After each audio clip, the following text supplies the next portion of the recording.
का दिन शंकर भगवान को समर्पित होता है। आज के दिन भक्त भोलेनाथ को प्रसन्न करने के लिए विशेष पूजा अर्चना करते हैं।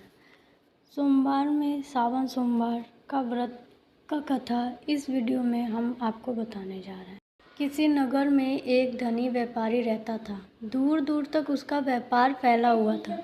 नगर के सभी लोग उस व्यापारी का सम्मान करते थे। इतना सब कुछ संपन्न होने के बाद भी वह व्यापारी बहुत दुखी था, क्योंकि उसका कोई पुत्र नहीं था, जिस कारण अपने मृत्यु के पश्चात व्यापार के उत्तराधिकारी की चिंता उसे हमेशा सताती रहती थी।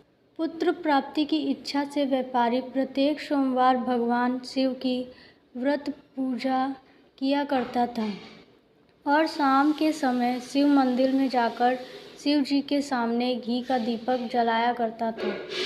उसकी भक्ति देखकर माँ पार्वती प्रसन्न हो गईं और भगवान शिव से उस व्यापारी के मनोकामना पूर्ण करने का निवेदन किया।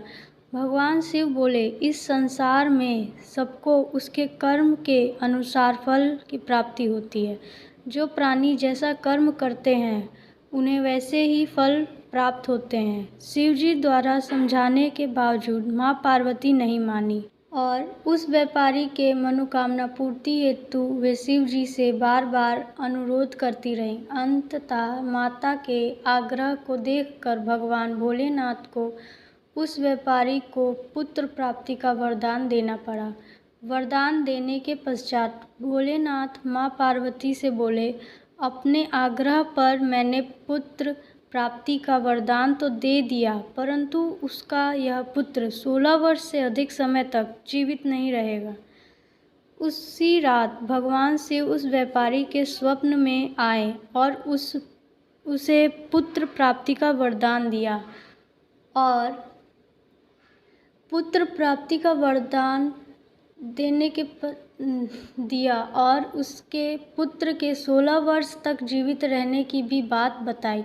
भगवान के वरदान से व्यापारी को खुशी तो हुई, लेकिन पुत्र की अल्प आयु की चिंता ने उसकी खुशी को नष्ट कर दिया। व्यापारी पहले की तरह सोमवार के दिन भगवान शिव का विधिवत व्रत करता रहा।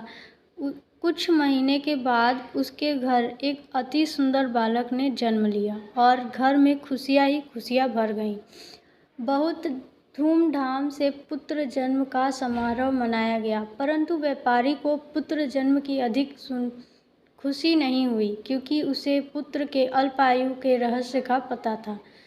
जब पुत्र 12 वर्ष का हुआ तो व्यापारी ने उसे उसके मामा के साथ पढ़ने के लिए वाराणसी भेज दिया। लड़का अपने मामा के साथ शिक्षा प्राप्ति हेतु चल दिया।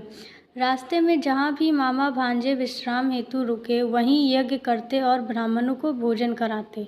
लंबी यात्रा के बाद मामा भांजे एक नगर में पहुँचे। उस दिन नगर के राजा की कन्या का विवाह था, जिस कारण पूरे नगर को सजाया गया था। निश्चित समय पर बारात आ गई, लेकिन वर का पिता अपने बेटे के एक आँख से काने होने के कारण बहुत चिंतित था।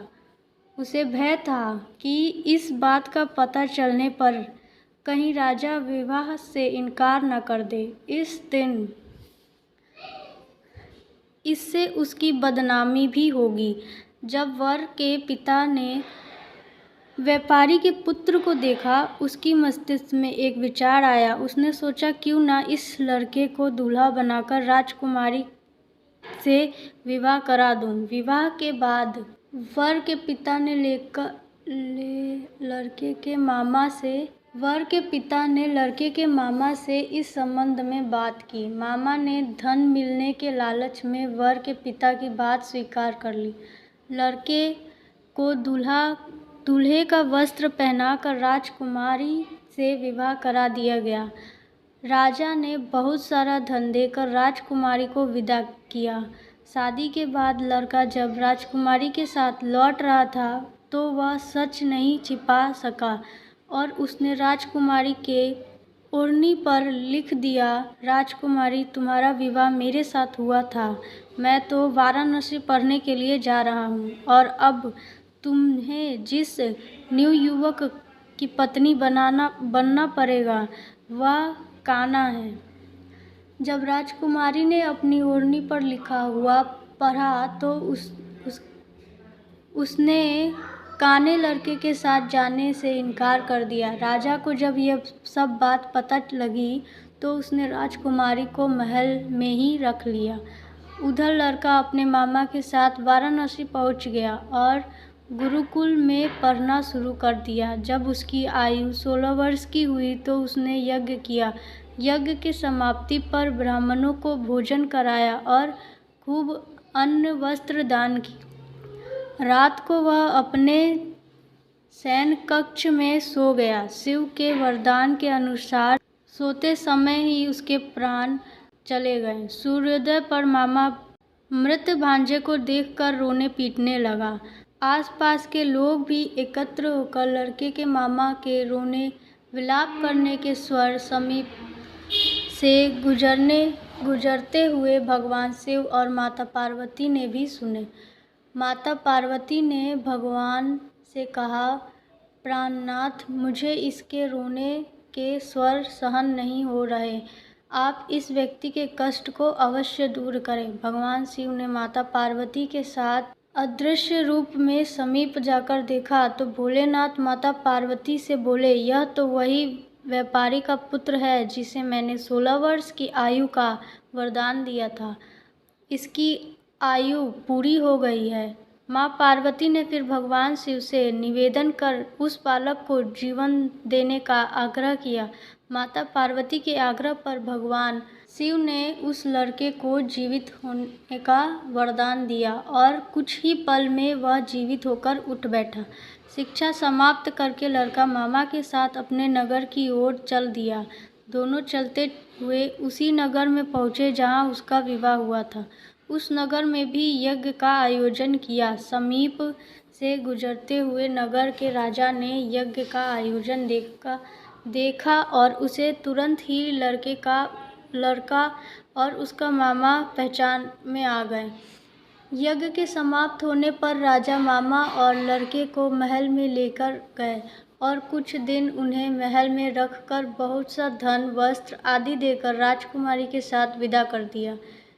इधर भूखे प्यासे रहकर व्यापारी और उसकी पत्नी बेटे के प्रतीक्षा कर रहे थे।